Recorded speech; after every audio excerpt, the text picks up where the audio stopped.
Linia de telefoane Samsung Galaxy a fost pentru consumator un fel de alternativă iPhone-urilor, doar că din plastic. De la boom-ul lui S3 atunci când toată lumea fugea din Apple Store-uri pentru a cumpăra unul, cu toții am așteptat ca Samsung să prindă în sfârșit la curaj și să rupă din nou gura târgului. Calitate, sticlă, metal, putere și nu o să-mi fie frică de acest cuvânt, design. Astăzi avem un model, de fapt două, al doilea e un pic mai sexy și sticla curge un pic pe margine.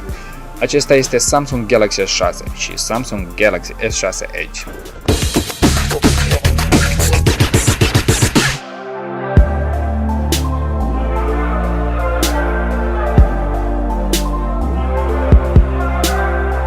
Primul lucru care trebuie știut despre S6 este că nu seamănă cu niciun Galaxy de până acum. Adio o imitație din plastic sub formă de metal, adio o imitație de piele tot din plastic, adio tot ce nu era în regulă până nu de mult la un Galaxy. Telefonul este înconjurat în întregime de aluminiu care cică se folosește în aviație. De zburat telefonul zboară, dar despre asta mai târziu. Pe spate avem sticlă, o alegere foarte bună din punct de vedere al gamei de culori. De la reflecții, telefonul capătă nuanțe diferite și vizual arată super tare. Două mari probleme cu această sticlă este că prinde amprentele și că alunecă cu ușurință. În schimb, dacă a căzut, suntem protejați de stratul Gorilla Glass 4, care la moment este cea mai puternică soluție anti-zgrieturi de pe un smartphone.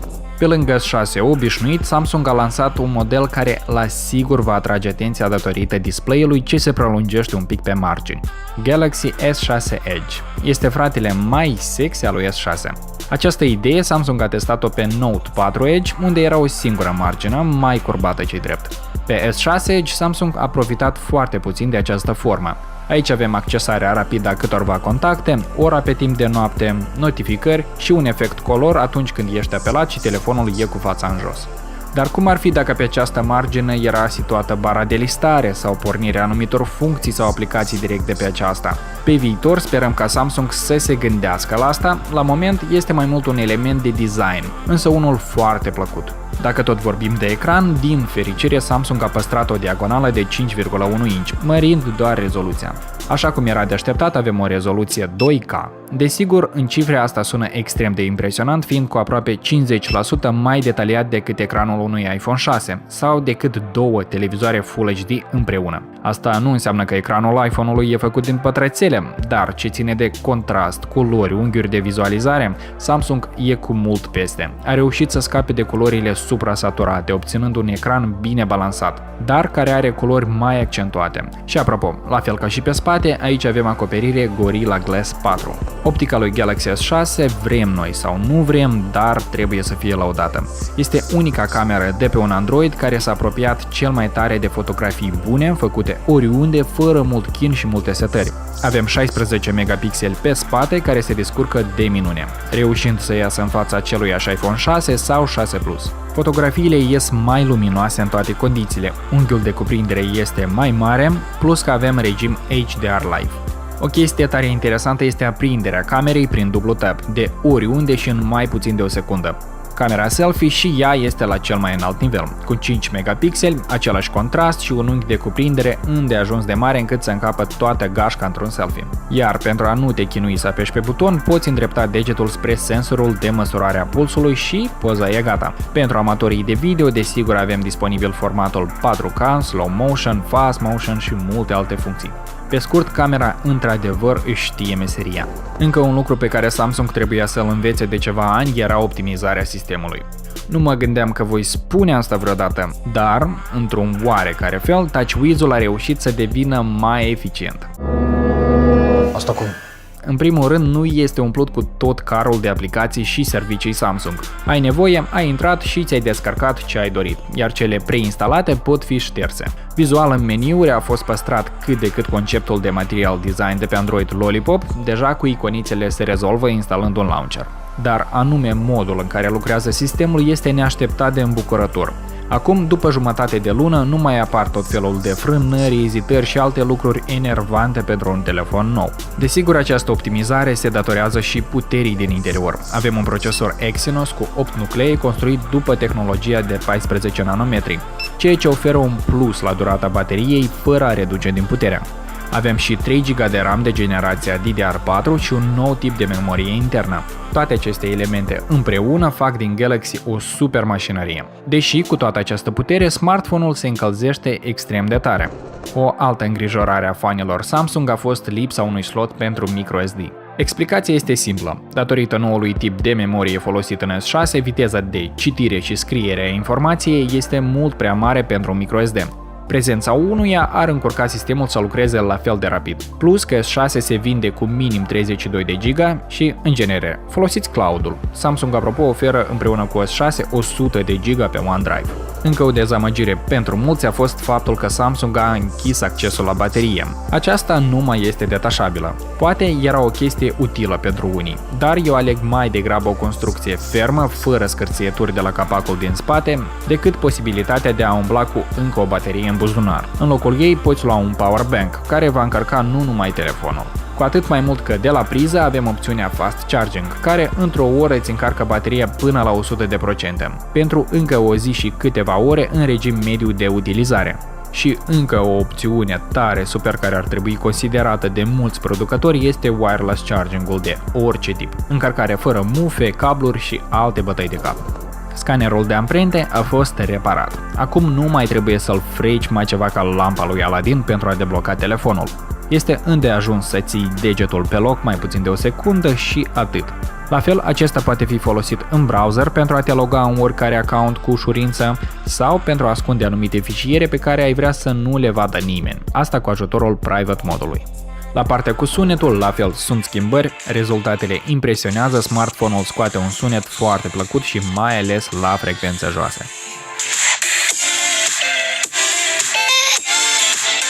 Lăsând la o parte vorbele despre asemănarea cu iPhone 6, pot spune că, da, Samsung a spart gheața. Doar varianta Edge primește pe zi mai multe complimente decât mine atunci când îl țin în mână. Nu mai avem slot pentru microSD, nici baterie detașabilă. În schimb avem un smartphone care se simte, arată și lucrează superb. Despre cameră comentarii nici nu mai sunt. Este poate pentru prima dată când Samsung s-a bazat pe experiența de utilizare a smartphone-ului în detrimentul adăugării a cât mai multe lucruri. Samsung Galaxy S6 este ceea ce se întâmplă atunci când o companie își ascultă consumatorul. Acesta a fost episodul de azi. Noi vă mulțumim pentru atenție. Nu uitați, ca de obicei, în comentarii să ne spuneți ce ați alege voi, un S6 sau un S6 Edge. Pentru noi episoade nu uitați să apăsați subscribe și, desigur, like la video. Voi a fost Vicu, toate bune!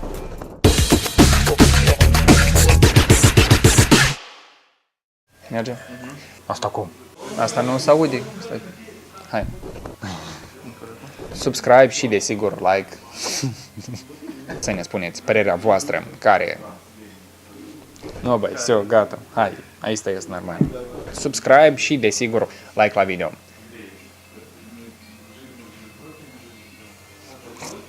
Gata. Все?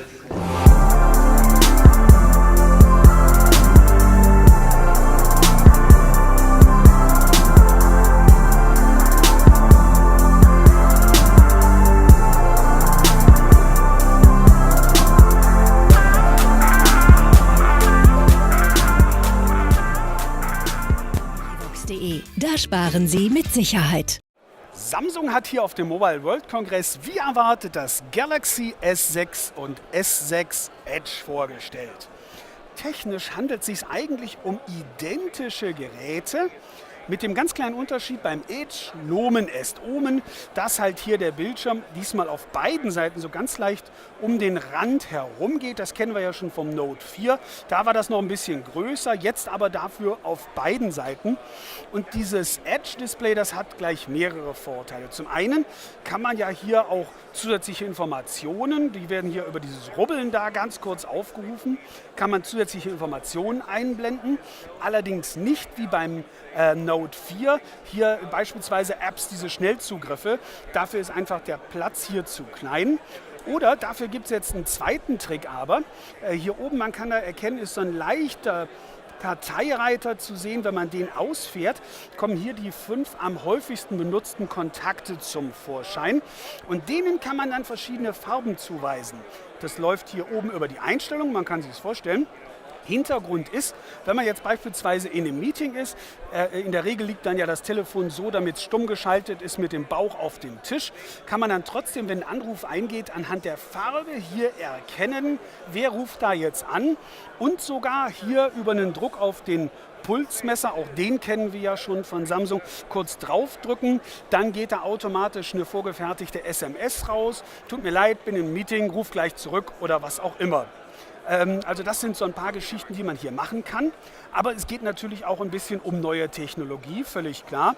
Und man erkennt das vielleicht auch schon an dieser sehr dünnen Bauweise. Samsung redet da von 6,8 mm. Da ist natürlich jetzt leider Gottes kein Platz, erstens für einen SD-Kartenslot. Das hier oben ist nämlich nur für die SIM-Karte gedacht, hier auf der Seite. Das heißt, es gibt tatsächlich keinen SD-Kartenslot mehr. Man kann den Speicher nicht erweitern. Dafür, jetzt die gute Nachricht, gibt es 32, 64 und festhalten 128 GB internen Speicher. Ja, und damit sollte dann auch, glaube ich, der intensivste Nutzer zurande kommen, weil 128 GB, das ist schon eine Menge. Wichtig dabei ist natürlich jetzt der Preis, den hat Samsung hier noch nicht genannt. Da müssen wir dann einfach mal abwarten, die nächsten Tage, was da noch kommen mag. Und außerdem ist die Batterie nicht mehr auswechselbar. Das war ja immer der große Vorteil bei Samsung. Jetzt hier auch fest verbaut. Soll aber ganz neue Technologie sein, obwohl es nur 2600 mAh sind. Zum Vergleich der Vorgänger 2800. Trotzdem steckt jetzt der hauseigene Exynos-Prozessor darunter. Exynos 7, 64-Bit-Unterstützung, Octa-Core. Leider verrät Samsung hier nicht, mit wie viel Gigahertz die getaktet sind. Meistens sind es ja 4 höher getaktete, 4 niedrigere getaktete. Hier wissen wir es jetzt einfach noch nicht. Das ist ein großes Betriebsgeheimnis offenbar. Müssen wir mal abwarten, auch die nächsten Tage. Der soll jedenfalls sehr viel weniger Strom verbrauchen als sein Vorgänger. Und damit will man sogar noch längere Laufzeiten erreichen. Standby-Zeiten, Talktime-Zeiten oder Musikwiedergabe, was auch immer. Das müssen wir natürlich dann alles mal testen, sobald die finalen Geräte da sein werden. Das soll dann ab 10. April der Fall sein. Ja, zum Display von der Auflösung wollte ich noch mal ganz kurz was sagen. Das war ja im Vorwege auch eigentlich schon bekannt. 5,1 Zoll ist geblieben. Wie gesagt, bei beiden Geräten alles absolut identisch. Hier haben wir halt noch so ein bisschen die Kanten, die dazukommen. Und von der Auflösung her sind es 1440 x 2560 Pixel. Und damit komme ich auf diese extrem hohe Pixeldichte von 577 ppi. Also ein super scharfes Bild, gehört mit zu den besten. Das muss man jetzt natürlich dann auch erstmal in der Praxis schauen, wie sich das dann auf die Prozessorleistung und auf die Akkuleistung auswirken. Aber angeblich soll das alles gar kein Problem sein für diesen Superprozessor. Warten wir es mal ab. Ich habe hier noch mal kurz nach hinten geschwenkt, weil ich noch was über die Kamera sagen wollte. Die schießt zwar Fotos weiterhin mit 16 Megapixels, Video wieder in 4K, ja, aber soll sehr viel lichtstärker geworden sein. Man sieht auch so ein ganz kleines bisschen schon, dass es etwas größer geworden ist, aber damit soll man jetzt bis zu 50% mehr Licht rausholen können. Das heißt sowohl Fotos als auch Videos und Zusammenspiel mit dem optischen Bildstabilisator, der also mechanisch dieses Wackeln verhindert. Da sollen jetzt noch sehr viel bessere Bilder, obwohl die reine nominale Auflösung bei 16 Megapixel gleich geblieben ist, soll das dann deutlich optimieren. Und die Frontkamera, die soll jetzt auch mit f1,9 sehr viel mehr Licht einfangen. Deswegen hat man auch hier vorne sich das Front-LED-Licht gespart und hat 5 Megapixel. Und übrigens Videos auch in QHD. Das heißt, diese 1440 x 2560 Pixel ist hier auch die Videoauflösung auf der Front. Ja, und last but not least, da hat Samsung eigentlich gar nicht große Worte hier drüber verloren auf dieser Vorstellung. Es gibt natürlich wieder hier unter dem mechanischen Home-Button den Fingerabdruck-Scanner. Da muss man jetzt aber nicht mehr ziehen wie beim Vorgänger, sondern es reicht halt einfach darauf aus, dass man das drauflegt. Da fehlt uns jetzt die Zeit hier, das mal auszuprobieren. Aber wir bekommen ja bald dann auch die finalen Geräte zugeschickt. Da können wir noch mal näher darauf eingehen. Soweit, ja, einmal muss ich aber, glaube ich, noch ganz kurz, bevor ich hier ende, zu sprechen kommen auf das S6, das ein bisschen, ja, wie gesagt, etwas anders anmutet, aber im Prinzip technisch gleich ist. Und wenn das hier so ein bisschen blau schimmert, das täuscht. Das soll angeblich tatsächlich schwarz Anthrazit sein. Beide Geräte übrigens vorne und hinten Gorilla Glas 4. Aber da muss man natürlich auch sagen, ich bin hier permanent am Putzen schon. Man sieht natürlich jeden Fingerabdruck hier auf Glas. Das kennen wir ja schon. Super edel, aber das ist was für Wischfreunde dann natürlich an dieser Stelle. Das wollte ich jetzt auch nochmal losgeworden sein. Aber ansonsten natürlich sehr handlich, sehr schick durch diesen Metallrahmen hier. Die haben durchaus schon Sexappeal, das muss ich zugeben. So, das soll es jetzt aber wirklich gewesen sein. Hier als erster Eindruck vom S6 und S6 Edge aus Barcelona vom Mobile World Congress. Vielen Dank fürs Zuschauen. Bis bald. Verivox.de. Da sparen Sie mit. Jimmy is Promo here, and today we're going to be talking about the Samsung Galaxy S6. I'd like to start this video off by showing you guys the new and improved fingerprint reader. So not only will I be showing you guys how to use your phone, I'll also be doing a little bit of comparisons with the Galaxy S5. So as you can tell, I placed the phone even upside down, placed my thumb on there, and boom, here we go, able to use the phone. So first, to show you guys how to set this up with the fingerprint reading. Now what you're going to do is pull down the notifications bar, click on the settings icon, and you're going to notice that the lock screen and security will be somewhere in your phone.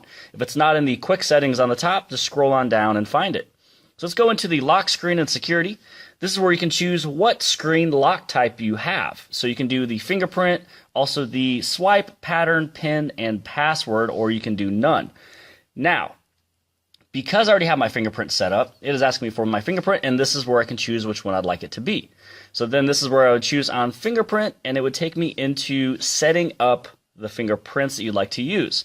Now, as a little rule of thumb, pun intended, I would probably do 2 fingerprints if you guys are going to do this. You can do 3 or 4 if you'd like, but I've noticed if you use 3 fingerprints or more, it'll actually take a longer period to unlock your phone, only because it's going through more fingerprints. Hopefully that makes sense. Now, this is where you go into there, you'd add your fingerprint, and then this will have you place your finger onto the reading pad, and then go through anything and everything. Now, I will actually have a separate video showing you the entire setup process, along with some other tips for setting this up. So let's go back into the home, and let's talk more about this phone. So I love talking about the cameras when it comes to these Samsung devices. Now the cool thing that they added in is not only can you hit on mode on the bottom left, you'd also be able to swipe.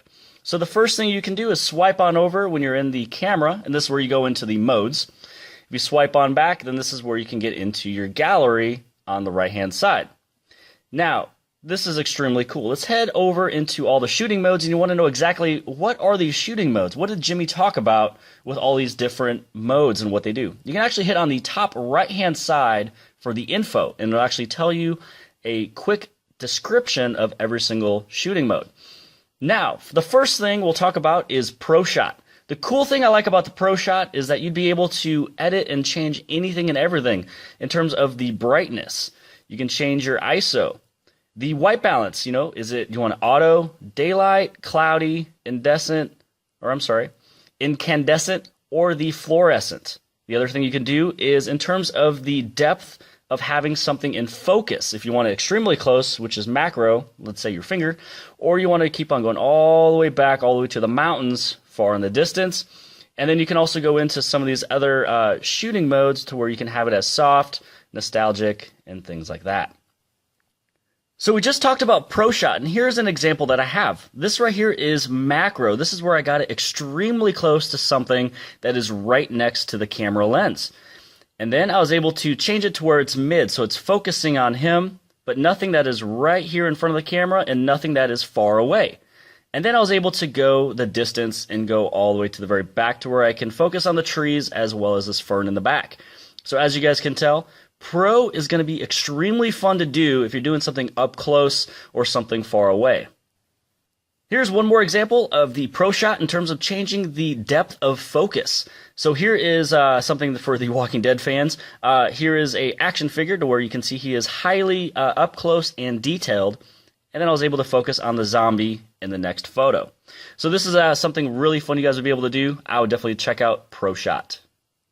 The next shooting mode that I would like to talk about is going to be the slow motion as well as fast motion. But first, let's do the slow motion. The coolest thing about slow motion now that I've been wanting to have on these Samsung devices is not only the areas that you can edit that you'd like to have either fast or slow, but also you can change it along with the sound is there too. So let's go into an example of slow motion. All right, so here is an example of the slow motion. And so this is actually a skateboarder. His name is AJ Abner, and he is in the Lenexa, Olathe area of Kansas. So check this out. That right here is slow motion for the half speed. Here is the fourth speed option. And this is 1/8.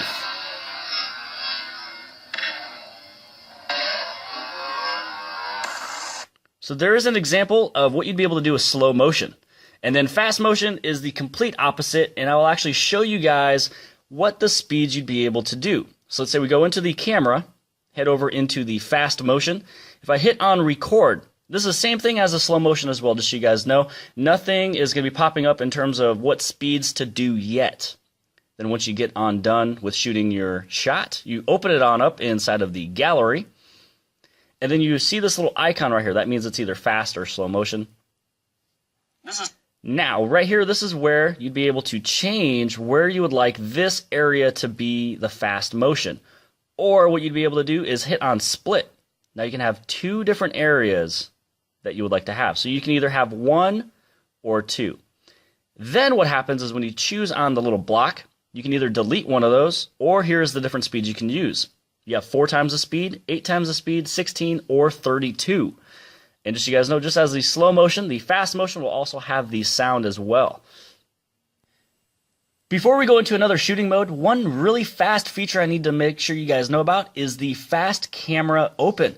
So check this out. You just double press on the home button twice and it pops up the camera within 0.7 seconds. So you'd be able to get your pictures done in an instant. Now let's go into the next shooting mode I like to talk about, which is virtual shot. Virtual shot is really cool. I believe it's about right around 270 degrees around an object.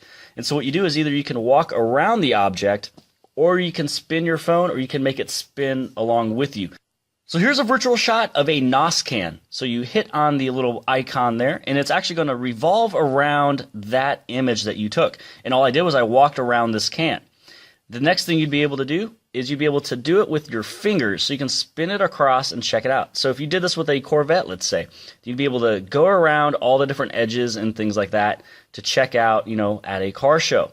Or what you'd be able to do is actually spin your phone, and it'll spin the photo as well. And I do have one more I'd like to show you guys, and this is actually just one of myself to where you'd be able to notice what it looks like with 270 degrees somewhere else.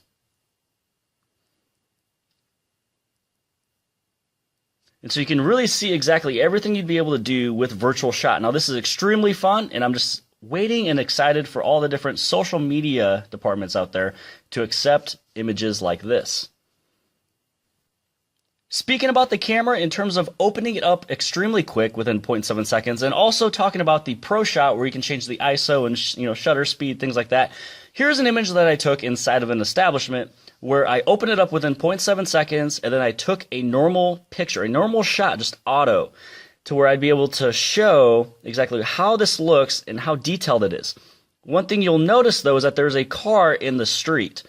And I will actually zoom in a little bit more. You guys can notice this car, I assure you, is not parked. So this guy right here, or female, is going 35 to 40 miles per hour if they're speeding, and it is not blurry at all. So this is an extremely fast opening camera and extremely fast shutter speed. And just so you guys know, it is 16 megapixels on the back and 5 megapixels on the front. So let's do a little photo comparison. This is the Galaxy S5 on the right-hand side and the Galaxy S6 on the left-hand side. All these pictures were all done with the 16 megapixels for the resolution as well as auto. And as you can tell, there is a huge difference. You can barely even see the stairs on that screen. Now let's go over to the next photo. This right here kind of shows it to where this picks up the colors that you are supposed to see with your eyes. Right here you can notice that there's yellow and gold, and over here this side just doesn't show it at all. Now let's go into the low light situations. As you can tell, there is some huge differences here. Even with the lights being completely behind the subject, you're able to actually see that person is right there, and this one just looks like a huge shadow. Let's go back over here. And we actually have a little boat and a little river, and you can barely see it on this side of this phone of the Galaxy S5, but you can clearly see it in the Galaxy S6. This image right here, my little dude is standing. You can't see him at all, but this one you're actually able to. And then here is the front-facing camera. This is huge change right here. 5 megapixels versus 2 megapixels. And the aperture is a f1.9 on the front and the back, which is a much better sensor than the Galaxy S5 and any other smartphones out there. And then this image right here is extremely cool. You cannot see the little light going up on the Galaxy S5 as much as the Galaxy S6, which is an awesome shot.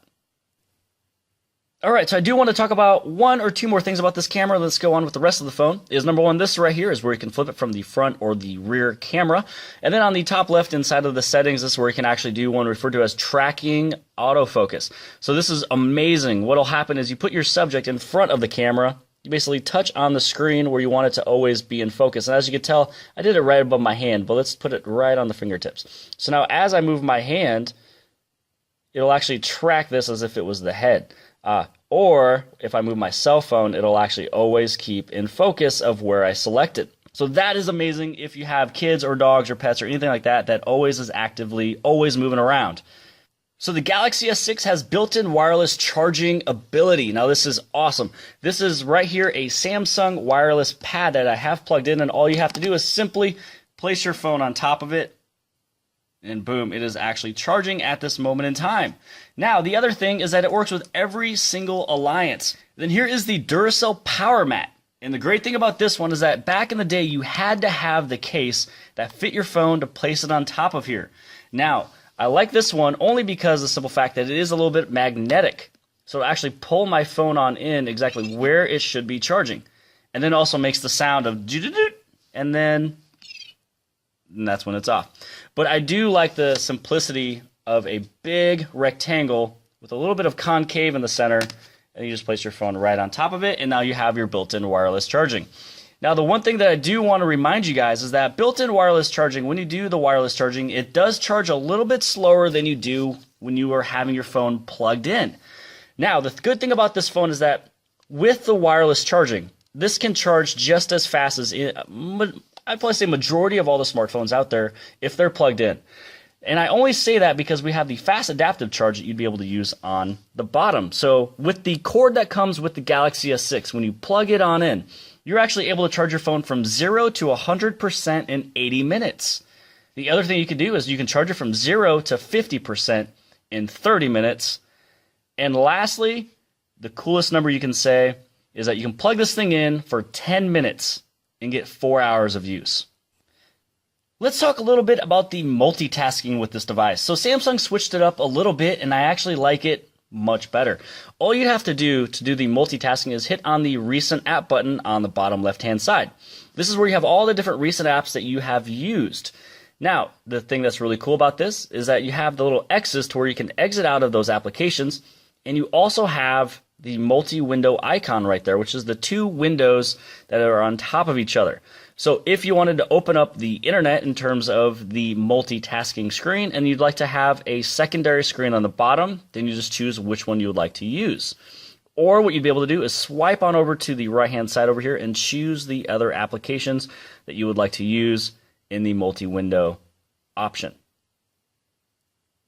The other way to activate the multi-window is actually by pressing and holding on the recent apps.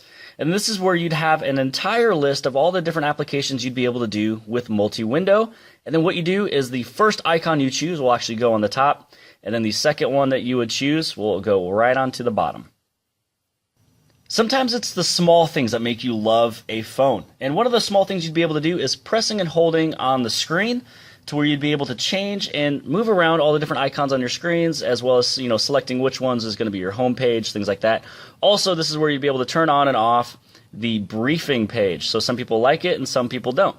Now, what you'll see on the bottom is actually where you'd be able to add, your widgets, wallpapers, but also themes and the screen grid. In terms of the screen grid, you can do it as the 4x4, the 4x5, and also the 5x5. So I'm more of a modern type of guy, and I do like a little bit of change when I get a new smartphone, and I love the 5x5. Now, the other thing is in terms of downloading different launchers and things like that, well, we have built-in themes that you'd be able to choose. So if you're down and you love the Avengers, what you'd be able to do is actually go in here, and this is what your phone would look like when you actually get it all set up. So some people wanted a black dialing pad. Well, here you go. Also, for anybody out there who love the Avengers, well, you're in luck. We got you covered. Then you also have the Vintage Cafe. So this is something that I actually enjoy and love. But the good thing about it is that it changes every single icon with any theme that you go by, which is extremely cool. And then you also got the Space one. You can also go into the store to where you'd be able to get more of these themes. And I believe there's going to be somewhere around 22 to 25 different themes. But don't quote me on that just because it can easily change. So speaking about the small things that we love, I do have the Galaxy S6 that is connected to a Bluetooth headset referred to as the Samsung Gear Circle. Now, let's say you're at the gym, you're listening to music, or you're in your car, you're driving, you're waiting for a phone call, or you're listening to music, things like that. Now, when your phone is on the lock screen, as of right now, on any cell phone, you have to, put in your fingerprint or put in your password, put in your PIN, things like that. One of the things you can do is referred to as smart lock. So you go into the settings, go to the lock screen and security again. Scroll on down to where it says the secure lock settings. Inside of here, you have an option referred to as smart lock. So inside of smart lock, you have two different options. You can do trusted devices or trusted places.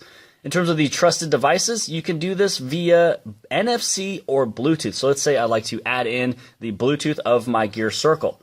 Now check this out. Let's say I go on all the way back, and let's say I'm listening to some music, or I'm in my phone, or I'm in my car and I'm waiting for a phone call, things like that.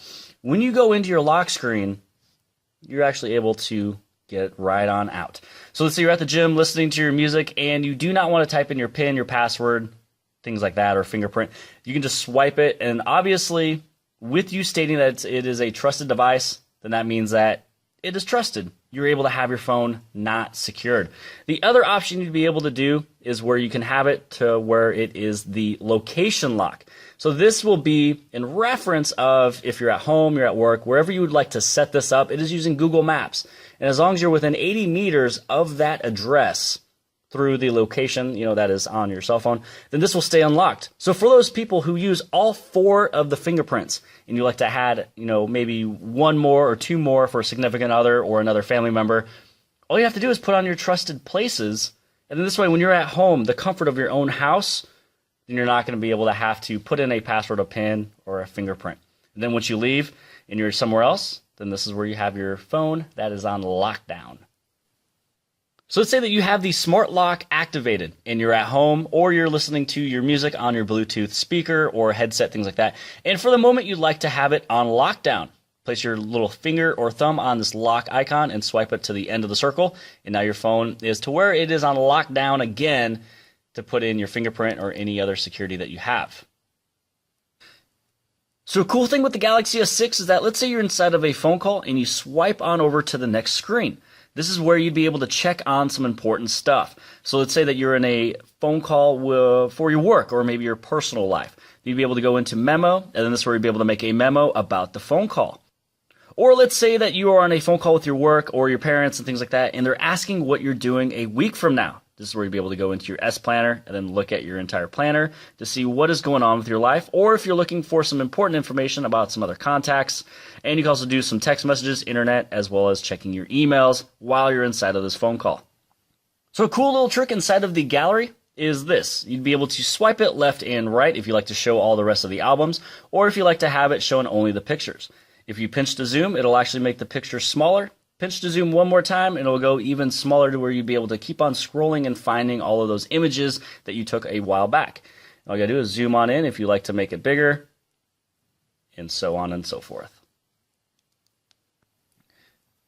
One of the features that's added with the Galaxy S6 is inside of Messages. So open up the Messages app and then click on the top right-hand side and go into the settings. This is where you can find the option of enhanced messaging. Now, I won't go too far into detail of enhanced messaging, but I will mention that it is in terms of a chat service more than a normal text message. So you can send pictures, you can have send and read and delivered receipts, as well as characters up to 2,000. Now, I do want to mention that this will change and vary depending on the carrier you have, as well as what country you are in. Inside of the application tray, a few people will be wondering on how to make a folder. So all you have to do is hit on the edit icon, press and hold on the application you like to put in with another application, and boom, that is actually how you make a folder inside of your application tray. If you'd like to make a folder on your home screen, press and hold on one of the applications and drag it on top of the other to make another folder inside of your home screens. And if you'd like to get that app out of there and you don't want to have a folder anymore, just press and hold on it simply and then drag it right back onto the home screen. Same thing as the application tray.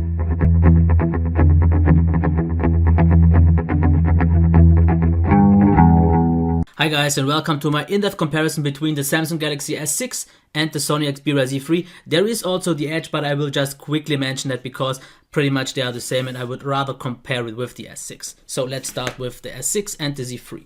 If we see it in terms of size, the Z3 definitely is a little bit higher, taller, and slightly more wide, but it is definitely not a big thing. In terms of the thickness, the Z3 is 0.5 millimeter thicker, but you won't really notice it, therefore it doesn't have a camera bump, and if it's actually quite flat on the table, it actually looks thinner. But that's not really an issue. Both feel great in the hand, both are quite compact still. If you check the buttons, I think the power button is placed pretty much perfect on both. The exact height I would like to see. What is better on the Z3 is the volume rocker, because I can still access this quite easily from this side, where I have to inconveniently bend my fingers to get on this side, but it still works okay. Which I prefer on the Z3 is when I game, I can't hit anything. I can easily do this. On the S6, I had the issue of sometimes just hitting one of the volume buttons, so not the end of the world.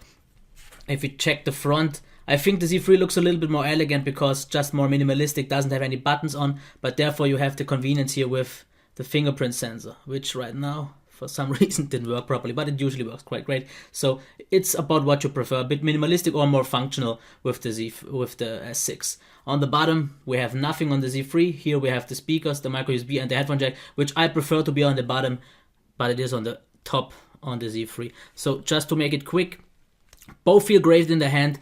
The Z3 feels a little bit, due to being heavier, more substantial. It is a little bit more better in terms of weight distribution because of the omnibalance design, but therefore the S6 is a little more compact and easier to hold. What I prefer is the flat sides here, because the flat sides make it easier to grip on.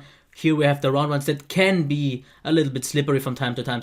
Otherwise we have glass on both. Gorilla Glass on the Z3 and Gorilla Glass 4 on the S6, which I think feels definitely smoother and it is easier to clean, because as you can see, okay, now right now I cleaned them both, but the S6 is better against fingerprints, so I prefer this. Let's check the display now, because I think I've said it. I really won't choose a winner for the design, because I think that's really up for you. Personally, I slightly give it to the S6 personally, but just personally, and not really because of anything else. Okay, and that's what I meant. You will hit it a lot of times by accident. And again, yeah. It's really hard to use it in that hand. Okay, here we have it. We have QHD on the S6 and 1080p on the Sony Xperia Z3. So, what about the sharpness? Yes, the S6 is slightly sharper, and on the video you definitely won't see it, but I think due to being pen-tile, it doesn't look that much sharper, and I'm still absolutely fine with 1080p and don't see an issue with that at all. If we check the whites now, the S6 looks a lot red, which I already said is yellow in reality. And here on the video, actually, the Z3 looks better, but we have both two extremes here. The S6 is slightly too warm, and the Z3 is not even slightly, but a little bit more than just slightly too cold. So that's why it looks more extreme here. Personally, I prefer cold, even though I have to say the Z3 is extremely blue. And if you don't have them side by side, you will be quite okay with both. But I think most people will be happier with the slightly yellow-white on the S6. In terms of blacks, on the video you won't see the difference here, but of course the S6 with AMOLED wins here by quite a margin. The contrast is just better, it just is the deeper black better here at all. If you check the colors here, I'm using adaptive display on the S6. You have different, more realistic color profiles, but I use the most pleasant one for me here in this video. So the S6, as you can see, both colors look completely different. And of course, yes, the S6 does oversaturate. It does add a little bit of boost, and it definitely looks more pleasant for the eye. But as you can see, it really goes a bit too wide. It exaggerates the colors because this looks way too brown as comparison for here. So the S6 looks a little bit less true to life than the Z3. But if I would have to choose one as a winner, I would definitely give it to the S6 because it just looks more pleasant. The Z3 here in the comparison really falls short. If you use it just as it is on its own, you will get used to it and it is still a nice display. But yes, the S6 definitely is quite a bit better. Okay, let's get to the sound comparison. I will lay them both flat on the table. They can both reflect, but I will also do the mid-air for you to get a better perspective. Let's start with the Z3.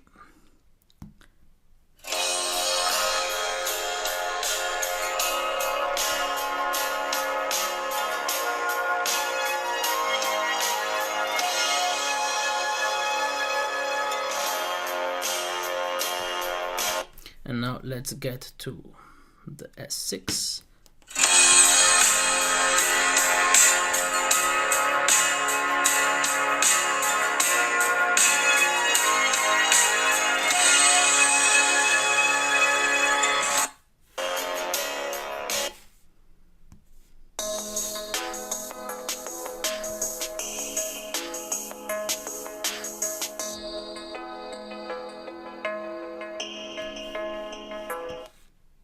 Okay, let's do the same here.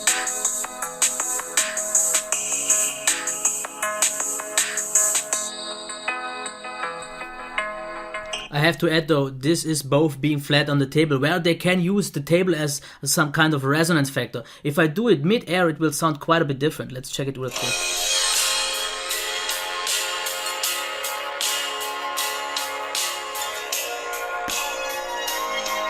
I think it is noticeable. The Z3 gets a lot of more bass once it is on the table because it can use the glass and then the table as a resonance factor. Same goes for the S6.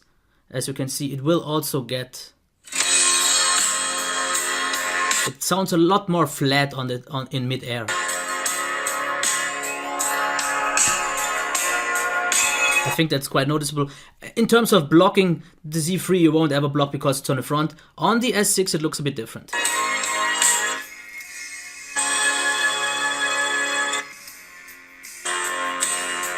So, my opinion. The Z3 sounds okay, but I'm not that happy anymore with the maximum volume because I've tested a lot more devices, and back then when I reviewed it I said the sound was great, but actually now I have to say it isn't as good as anymore. Because on the highest maximum volume it tends to distort a lot, and if you go just one step lower then it will be a lot less loud, which isn't the best. Otherwise, on the table you saw that there was a really nice bass, and then it was definitely better than this S6 in terms of bass. But that is on the table and they usually don't use it that much on the table, more in mid-air. And mid-air I give it a clear win to the S6. It is a lot louder, as you maybe heard on the video.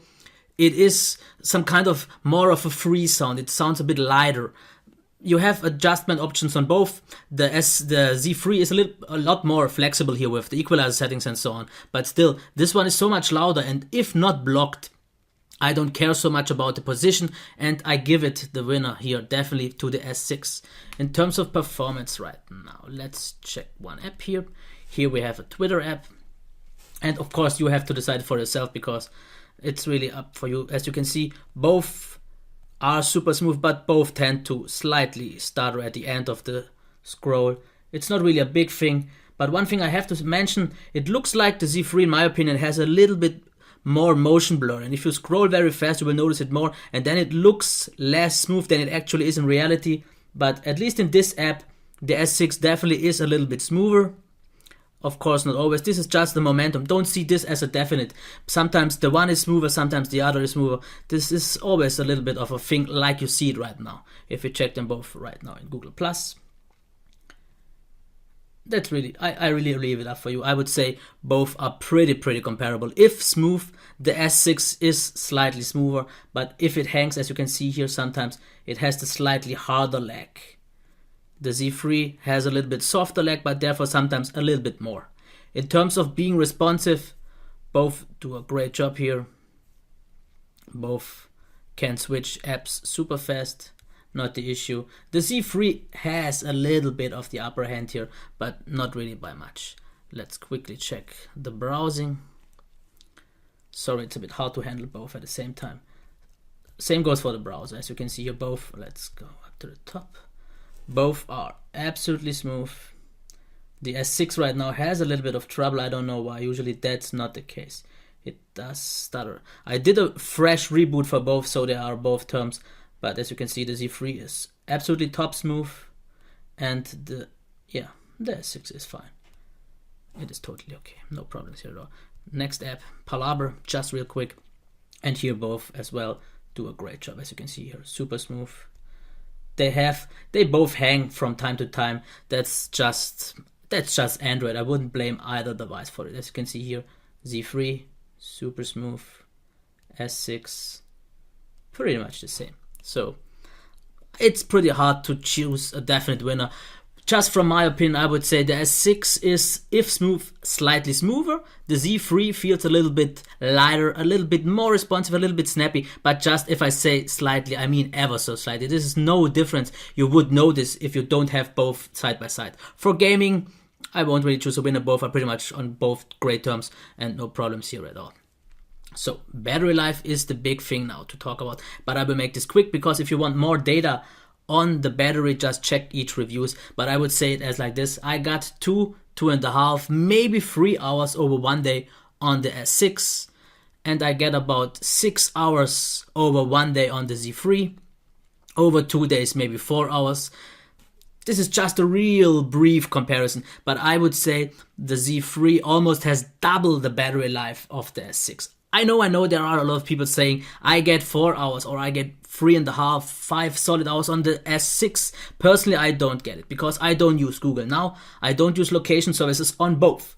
And in the case of the S6, I didn't even use Twitter Sync, but usually they are pretty much the same. Otherwise, the setup is the same, but I get almost double the battery life, at least let's say 80% more. I'm not really sure why. If it's just for video playback, then the difference is a little bit smaller because the S6 is very efficient for video playback. I would say like 90-20%, like I said in my review, per hour of YouTube playback. Here the Z3 uses also maybe 20%, but if it's for real use, the difference is way smaller. I mean way bigger. Okay, what's the next? Let me quickly check. Okay, the next thing would be the software. As you can see, both don't really look a lot like stock. Okay, the Z3 looks more stock, but themed stock. And it behaves like themed stock. If you know stock, you won't really see anything you don't know. Of course, here we have, sorry, I know it's just this in German, but you have audio settings. That is pretty much the only thing you get. And in terms of display, you get a white balance setting. That is pretty much the only thing you get. On the S6 you get way more. You get a small light theming engine on the Z3 as well, but on the S6 is where you get most of the features. You get way more. You get the payment options, you get sound notifications, you get display options, motion gestures. So if you want to know more about that, just go into my review. But just to make it quick, the Z3 is a little bit more minimal, more lightweight, and way closer to stock. Not in terms of look, because it is definitely a themed stock, but as you can maybe see here, this definitely looks way more stock than this.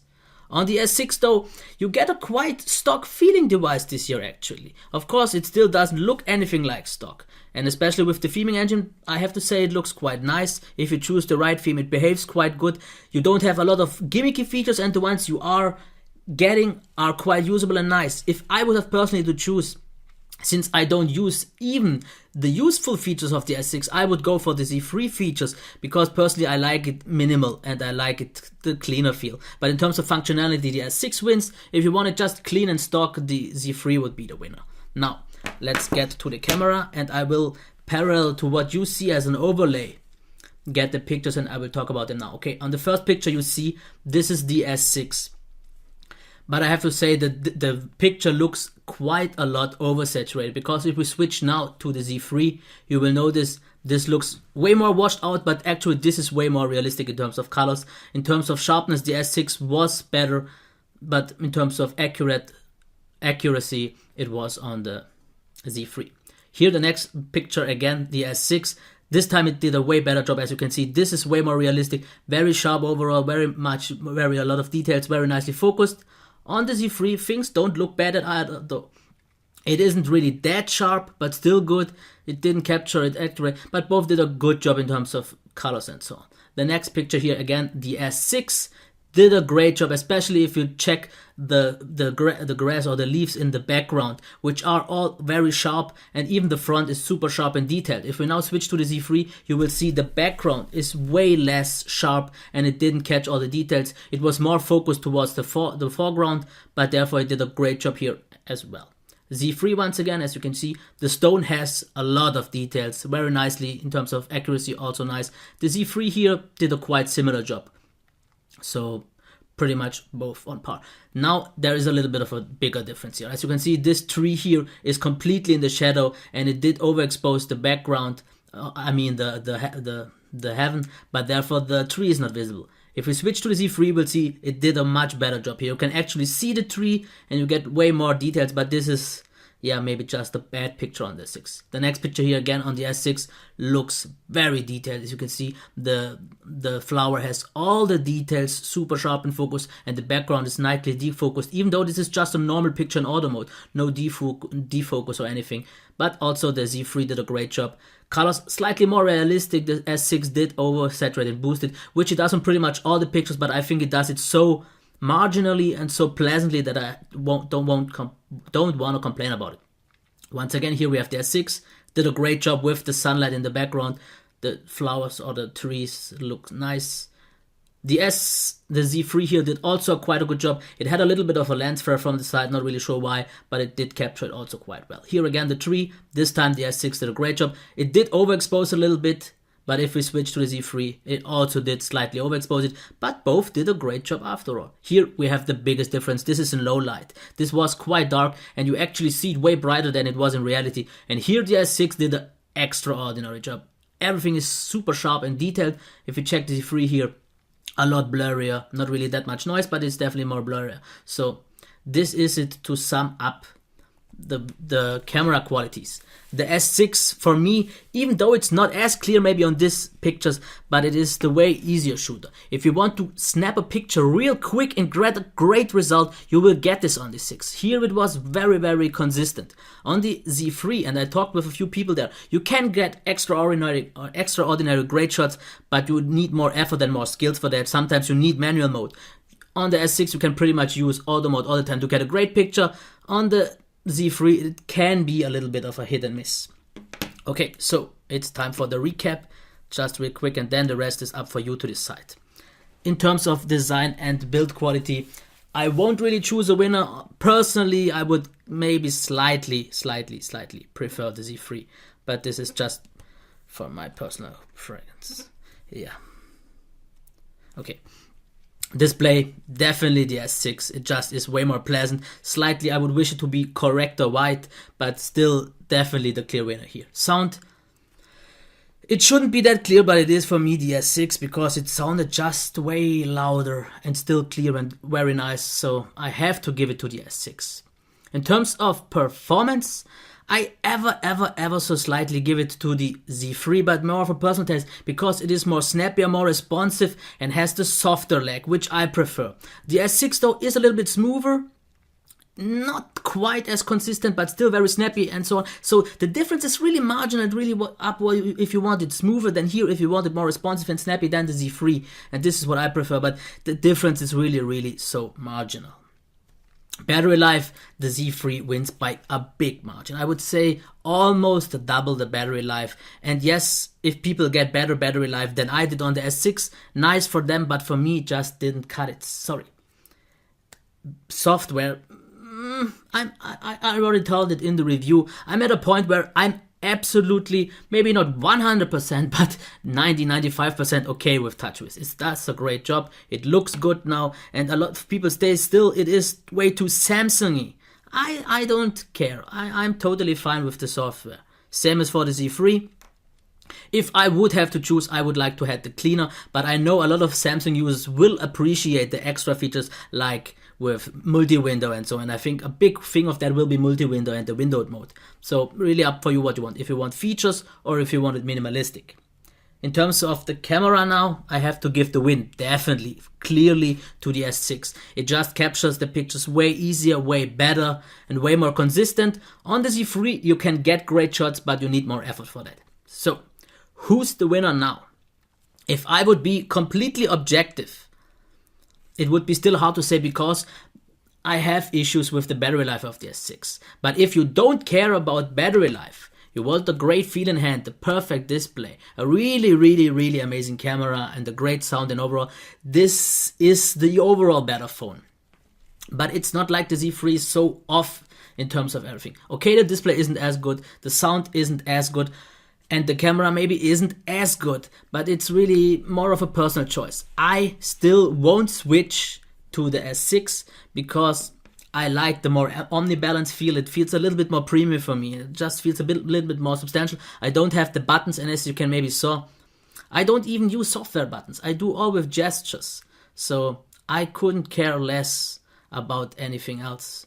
And of course in the video right now, something didn't work out. Usually I don't have any issues. Maybe it's because the screen is a little bit more greasy and the sun here, I mean the light. But I don't use even buttons. And that's why I prefer the cleaner style, because everything is black and I have the whole screen just for the content and don't have anything. Of course you have the whole screen for the content here as well, but you have the buttons visible. But therefore you get the benefit of the fingerprint sensor, so it's really up for you to decide. So personally I still will stay with the Z3, mostly because of the battery life.